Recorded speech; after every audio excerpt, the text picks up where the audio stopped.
ਅੱਜ ਅਸੀਂ modern office practice ਦਾ ਨੈਕਸਟ ਟॉपिक ਲੈਣ ਜਾ ਰਹੇ ਹਾਂ relation of office to other departments of business. ਯਾਨੀ ਆਫਿਸ ਕਿਹੜੇ ਡਿਪਾਰਟਮੈਂਟਸ ਦੇ ਵਿੱਚ ਜੇਕਰ ਵੰਡਿਆ ਜਾਵੇ ਤੇ ਕਿਹੜੇ ਡਿਪਾਰਟਮੈਂਟਸ ਦੇ ਵਿੱਚ ਵੰਡਿਆ ਜਾ ਸਕਦਾ, ਕਿਹੜੇ ਡਿਪਾਰਟਮੈਂਟ ਜਿਹੜੇ ਆ ਕਿਹੜੀ ਚੀਜ਼ ਦੇ ਨਾਲ ਡੀਲ ਕਰਦੇ ਉਹ ਸਾਰਾ ਅਸੀਂ ਪੜਾਂਗੇ। ਜਿਵੇਂ ਕਿ ਇਹ ਤੁਸੀਂ ਡਾਇਗਰਾਮ ਦੇਖ ਰਹੇ ਹੋ, ਇਹਦੇ ਵਿੱਚ ਮੇਨ डिपार्टमेंट्स ਜਿਹੜੇ ਸ਼ੋ ਕੀਤੇ ਗਏ ਜਿਵੇਂ production department, finance department, marketing department, personnel department. सो डिस्कस करते हैं वन बाय वन सारे जिन्ने डिपार्टमेंट्स ने। सब तो पहला डिपार्टमेंट जिहड़ा इहदे विच आ जांदा वो है परचेज डिपार्टमेंट।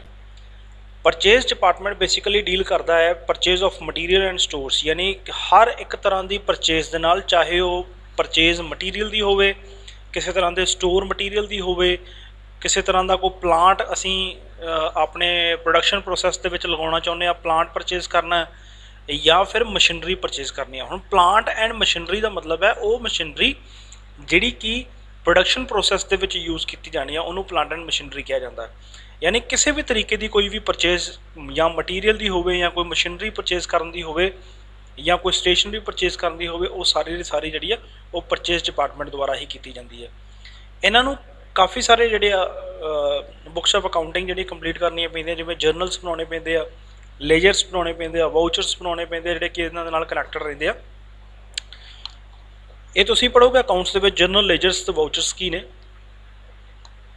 सैकेंड डिपार्टमेंट अपना आ जाता है sales department. Sales department basically deal करता है sale of the finished goods के नाल दी नाल एडवरटाइजिंग ते marketing. Sale of finished goods का मतलब है वो गुड्स जिहड़ियां कि बन के तैयार हो चुकी हैं, रॉ मटीरियल तो चेंज होकर जिहड़ियां असीं बन के तैयार कर चुके हैं उन्होंने फिनिश्ड गुड्स जिहड़ा है कहा जाता है। फिनिश्ड गुड्स की सेल के नाल रिलेटेड जिहड़ा डिपार्टमेंट डील करता उन्होंने सेल डिपार्टमेंट कहा जाता है। इहदे विच एडवरटाइजिंग का काम भी आ जाता है, भी प्रोडक्ट नूं वेचण दे लई, सेल करन दे लई जिहड़ी असीं ऐड करते हैं वो भी सारा काम इस डिपार्टमेंट के अंदर आएगा। तीसरा डिपार्टमेंट इहदे विच आ जाता है प्रोडक्शन और work departments. Production department basically deal करता है प्रोडक्शन प्रोसैस के नाल, यानी जदों कोई भी प्रोडक्ट जिहड़ा बनाया जाता है वो कई तरह के स्टैप्स ने कि वो किहड़े स्टैप्स तो गुजरता है, फिर वो प्रोडक्ट जिहड़ा फिनिश्ड प्रोडक्ट के विच यानी बन के तैयार होंदा है। उहदा जिहड़ा बनन दा जिहड़ा प्रोसैस है वो सारे का सारा प्रोडक्शन और वर्क डिपार्टमेंट जिहड़ा वो देखदा है। इहदे विच काफ़ी सारे काम होणगे, जिवें इन्वेंटरी का रिकॉर्ड रखना।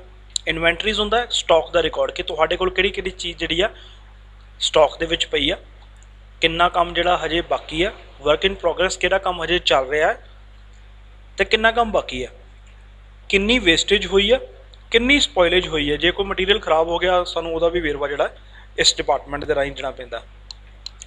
So production and works department जिहड़ा डील करता है प्रोडक्शन प्रोसैस दे नाल कि किवें वो प्रोडक्ट जिहड़ा रॉ मटीरियल तो फिनिश्ड गुड्स तक पहुँचता है, उहदा पूरा प्रोसैस जिहड़ा ये डिपार्टमेंट जिहड़ा डील करता है। चौथा डिपार्टमेंट तो बहुत इंपॉर्टेंट डिपार्टमेंट है अपना accounts department. Accounts department basically deal करता है अकाउंटिंग बुक्स के नाल। इहदे विच की है मेनटेन की जाती है अकाउंटिंग बुक्स, जिहदे विच फाइनैंशियल स्टेटमेंट्स आ जांदियां। फाइनैंशियल स्टेटमेंट्स का मतलब है जिवें P&L तैयार करना, बैलेंस शीट तैयार करना। जिवें P&L तो सानू नैट प्रॉफिट पता लगता है कि सानू प्रॉफिट कितना होया, बैलेंस शीट तो सानू पता लगता है कि साडी फाइनैंशियल पोजीशन की है। ये सारे जिहड़ी स्टेटमेंट जिहड़ियां इहदे विच तैयार करनियां पैंदियां। बजट तैयार करन दा काम, बिल्स तैयार करन दा काम, statement of wages and salaries का काम कि किन्नी वेजिज किन्नी सैलरी जिहड़ी आ एम्पलॉयज़ नूं पे की जाती है, वो सारा रिकॉर्ड जिहड़ा ये अकाउंट्स डिपार्टमेंट जिहड़ा अपने कोल रखदा है। ये बहुत इंपॉर्टेंट डिपार्टमेंट है क्योंकि कोई भी बिजनेस जिहड़ा वो अकाउंट डिपार्टमेंट तो बगैर जिहड़ा वो सर्वाइव नहीं कर सकता, क्योंकि काफ़ी सारियां बुक्स ऑफ अकाउंट्स जिहड़ियां उन्हां नूं मेनटेन करनियां पैंदियां जो यही अकाउंट जिहड़ा मेनटेन करता है, इहो ही डिपार्टमेंट जिहड़ा मेनटेन करता है। नैक्सट पंजवां डिपार्टमेंट आ जाता है अपना cash department. Cash department basically deal करता है कि तुहाडे कोल कंपनी दे कोल कितना कैश आ रहा है तो कितना कैश जा रहा है। कैश आउण दा मतलब है कि तुसीं जो सेल की है उस तो तुहानूं कितना पैसा आ रहा है, तुसीं जो भी परचेज की है तुहाडा कितना क पैसा जा रहा है। ये दोनों रिकॉर्ड रखने, यानी रिसिप्ट एंड पेमेंट। रिसिप्ट पैसा आया, पेमेंट पैसा गया, भी तुहाडे कोल किन्नियां रिसिप्ट एंड पेमेंट्स आ कैश दियां, वो सारियां ये डिपार्टमेंट जिहड़ा वो डील करता है। यानी कैश जेकर रिसीव किया जाएगा तो भी ये डिपार्टमेंट जिहड़ा वो नोट करता है, या एक कह लो भी अपने बुक्स ऑफ अकाउंटिंग मेनटेन करता। तो जेकर कैश जाता है तो वह भी ये डिपार्टमेंट जो देखता। 6वां डिपार्टमेंट अपने आ जाता है सेंट्रल और जरनल ऑफिस। सेंट्रल और जरनल ऑफिस जड़ियाँ बेसिकली हर एक कंपनी के तुहानूं वेखण नूं मिलणगीਆਂ। ये कई तरह दी जड़ियाँ सर्विसिज जड़ियाँ प्रोवाइड करता है, जिवें सब तो पहली सर्विस ये दिती हुई the correspondence section deals with the correspondence of the office. यानी जेकर इंटरनल या एक्सटर्नल यानी कंपनी के अंदर या फिर कंपनी के बाहर जो किसी के नाल कम्यूनीकेट करना है असीं या कम्यूनीकेशन जी करनी है तो वो ये डिपार्टमेंट जो डील करता है।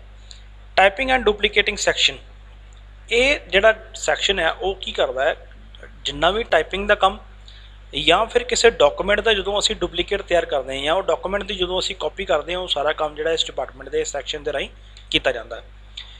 फाइलिंग सैक्शन के की आ जाता है कि फाइलिंग सैक्शन के डिफरेंट जोड़े तुहाडे कोल डेटा इंफॉर्मेशन जी तुहाडे कोल पई है उन्होंने रिकॉर्ड के रखने के लिए उन्होंने फाइल्स के राही जो उन्होंने प्रॉपर तरीके के नाल इंडैक्स के नाल उन्होंने प्रॉपर तरीके के नाल मैनेज करना। फाइलिंग का मतलब होता कि हर एक डॉक्यूमेंट को फाइल्स के अकॉर्डिंग जो रखा जाए कि किहड़ा डॉक्यूमेंट किहड़ी फाइल के जोड़ा है वो रखा जाएगा, वो अकॉर्डिंग उन्होंने सेव करना। ये डिपार्टमेंट उस चीज़ को डील करता है।